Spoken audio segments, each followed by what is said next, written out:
Vale, os he dejado apuntadas aquí todos los datos y voy a seguir con los momentos de inercia. Para calcular los momentos de inercia haremos igual que con el centro de masas. Calcularemos los momentos de inercia de cada una de las piezas, de la 1, de la 2 y de la 3, y luego los uniremos. Para unirlos tendremos que mover este momento de inercia de un punto al siguiente. Entonces, para calcular el momento de inercia de un rectángulo que tenga de base B y altura h, calcularemos los momentos de inercia en función de los ejes. Entonces, si tenemos nuestro eje Y hacia arriba, el momento de inercia respecto a este eje va a ser un doceavo de la altura y la base, que es el lado que es perpendicular a este, va a estar al cubo. ¿Vale? Mientras que si lo que calculo es el momento de inercia respecto al eje Z, de nuevo la fórmula es la misma, un doceavo de la base, y en este caso la longitud que está al cubo es la altura, que es la perpendicular. ¿Vale? Este eje, la altura perpendicular es la h, mientras que en el eje Y la altura perpendicular es la b. Y así es como calculamos los momentos de inercia de un rectángulo. Una vez tengamos calculados los momentos de inercia, que es lo que vamos a hacer ahora, de cada uno de estos rectángulos, para poder sumarlos tendremos que moverlos. Y para mover el momento de inercia se hace con el teorema de Steiner. El teorema de Steiner me dice que el momento de inercia en un punto, por ejemplo el G, va a ser igual al momento de inercia respecto a un punto I, que podría ser, por ejemplo, el 1, más la distancia que hay desde este punto hasta el G, por eso les hemos calculado antes. ¿Qué distancia? La distancia perpendicular por el área, ¿vale? Entonces es importante que para calcular el momento de inercia del eje Y, o para mover el momento de inercia respecto a Y, utilicemos distancia z, mientras que para mover el momento de inercia en z, pondremos la distancia Y al cuadrado por el área. Pues vamos a ello.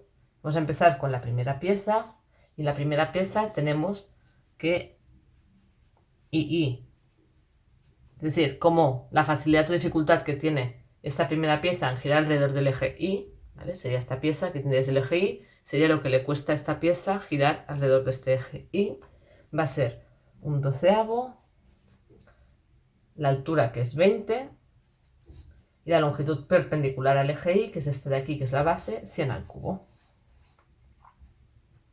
Y esto es 1.666.666,6 periódico, milímetros a la 4. Vamos a hacer lo mismo para Z.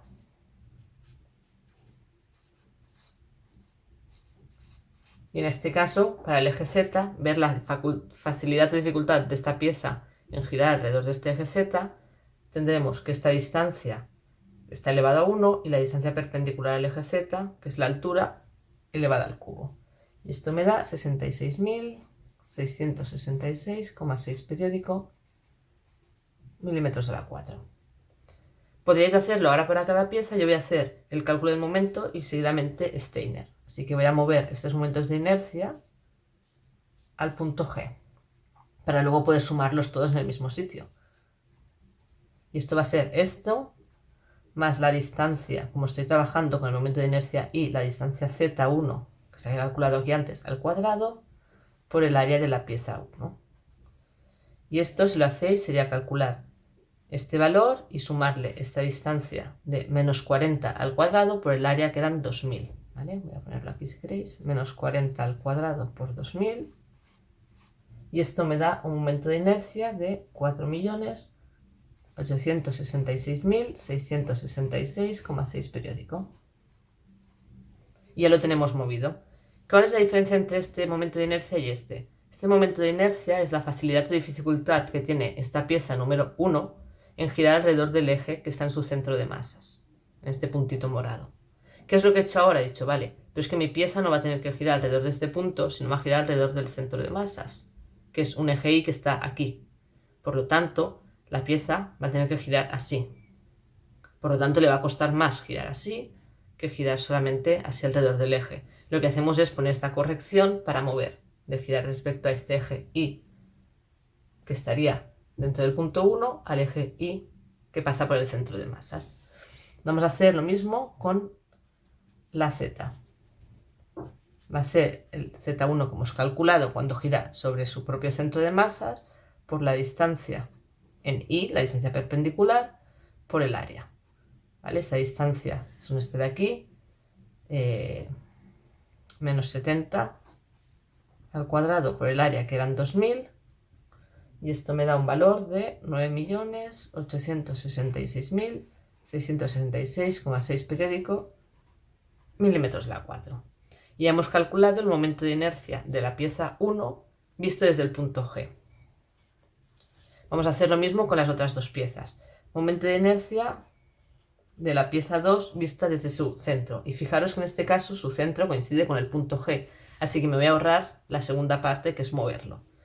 Aquí va a ser un doceavo, 120 por 20 al cubo. ¿Vale? Si estoy trabajando con el eje Y, la perpendicular, que es la que va al cubo, es 20. Y esto me da un valor de 80.000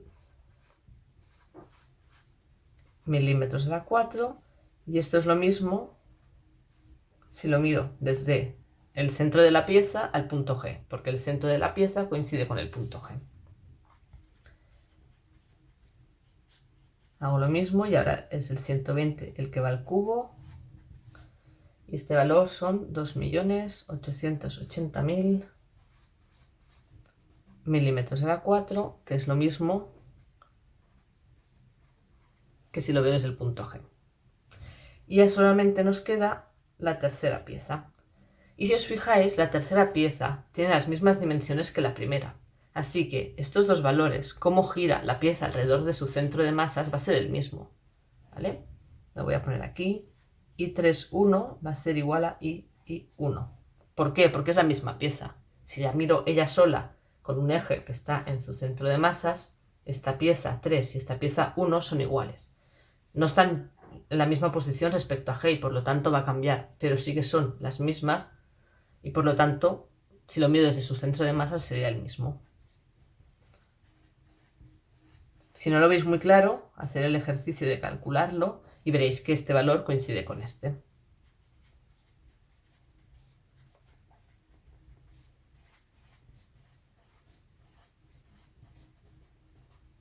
Y ahora con el teorema de Steiner, este de aquí, voy a mover los momentos de inercia de este punto hasta el punto G. Y 3 visto desde G va a ser, ya no os pongo la fórmula, sino voy a poner directamente los valores sustituidos, este valor de aquí, ¿vale? Más la distancia. ¿Qué distancia? La distancia z, pues la distancia perpendicular al cuadrado por el área.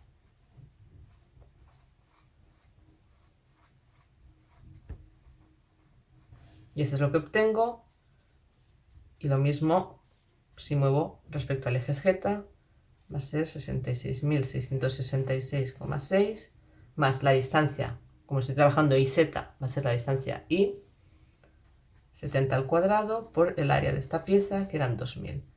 Y esto me da 9.866.666,6 milímetros a la cuarta. Con toda esta información ya tengo los momentos de inercia de cada una de las piezas colocados en el punto G. Y ahora es cuando los puedo sumar. Así que el momento total de inercia de mi pieza va a ser sumar los momentos de inercia de todas las piezas vistos desde el punto G. Y esto es sumar los 4.866.000 más 80.000 más 4.866.000. Y nos da un valor de 9,8 por 10 a la 6 milímetros a la cuarta. Y el momento de inercia IZ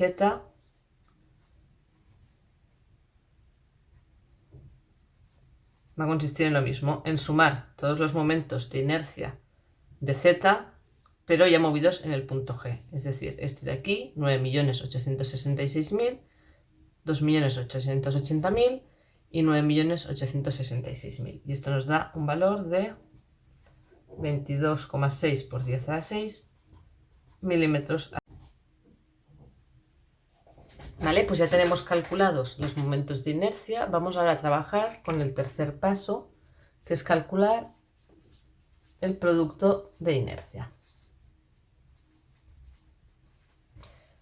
Mientras un momento de inercia lo que me dice es la facilidad o dificultad de hacer girar un cuerpo o una superficie en función de un eje, en este caso sería, por ejemplo, para este eje girar así o este eje girar así, lo que nos dice el producto de inercia es si esta pieza está equilibrada o no, es decir, si está desequilibrada y por lo tanto giraría haciendo un desequilibrio o tiene una compensación y está equilibrada. Entonces, para ello haremos igual que en el caso anterior con los momentos de inercia, separaremos las tres piezas, calcularemos el producto de inercia de cada una de estas piezas, los moveremos los tres a G y los podremos sumar. Entonces, en un rectángulo lo que tenéis que ver es que el producto de inercia, que se representa como I y Z, es una combinación de ambos, va a ser siempre 0. ¿Por qué será 0? Será 0 porque el rectángulo es una pieza geométrica que es simétrica y por lo tanto está equilibrada. No tenemos ningún desequilibrio, ¿vale? Por lo tanto, todos los rectángulos, circunferencias o piezas que sean simétricas, que tengan un eje de simetría, su producto de inercia será 0. ¿El producto de inercia de toda esta pieza será 0? No, porque fijaros que aunque parece que es más o menos simétrico, no existe una simetría. Si yo pongo un eje, este no es simétrico, si pongo un eje no es simétrico. De ninguna de las formas puedo conseguir un eje que sea simétrico. Así que no, esta pieza no es simétrica. Vamos a ver cómo se aplicaría el teorema de Steiner para el producto de inercia y consiste en sumar el teorema de Steiner de cada una de las piezas más, y fijaros, cuando trabajamos con el producto de inercia respecto al eje Y ponía la distancia Z. Cuando trabajaba con el producto de inercia respecto a Z ponía la distancia Y. El producto de inercia, que es IZ, voy a poner distancia Y por distancia Z, por el área. Pues vamos a aplicarlo a nuestro caso. Vamos a ver, nuestra primera pieza es un rectángulo y por lo tanto, como es simétrica, su producto de inercia de la primera pieza es 0. Vamos a ver cuánto valdría este producto de inercia visto desde el centro de masas. Y desde el centro de masas esta pieza ya no es simétrica, por lo tanto tendrá un valor. ¿Cómo se calcularía? Pues sería poner I1, que es 0, más las distancias, que las habíamos calculado antes, menos 70 por menos 40 por el área, que son 2000. Y esto me da un valor de 5.600.000 milímetros a la 4. Segunda pieza. Su producto de inercia, de nuevo, es 0 porque es un rectángulo y es una pieza simétrica. ¿Tenemos que moverla en este caso? No, en este caso no hay que moverla porque el centro de la pieza 2 ya es G. Por lo tanto, vale 0. Si quisierais moverla, podríais poner la fórmula, las dos distancias son 0 y directamente os saldría un 0. Y en el tercer caso, pues igual que los anteriores, como la pieza 3 es simétrica, su producto de inercia es 0, y al moverlo al centro de masas tendremos 0 más distancia Y, distancia Z, 3, 70 por 40 por el área de esta pieza, que si os acordáis era 2000, y esto nos dará 5.600.000 milímetros a la 4. No siempre tienen por qué coincidir, ¿eh? En este caso coinciden porque los dos puntos están a la misma distancia, pero no tendría por qué coincidir. Con toda esta información, para calcular el momento de inercia de toda la pieza, lo que voy a hacer es sumar los momentos de inercia de cada pieza, todos en el punto G. 5.600.000 más 0 más 5.600.000. Y esto me da un valor de 11,2 por 10 a la 6 milímetros a la 4. Este sería el producto de inercia de mi pieza y estos son los momentos de inercia. Con eso tendríamos las primeras propiedades de la sección calculadas. En el siguiente vídeo os enseñaré a cómo calcular los ejes principales de inercia.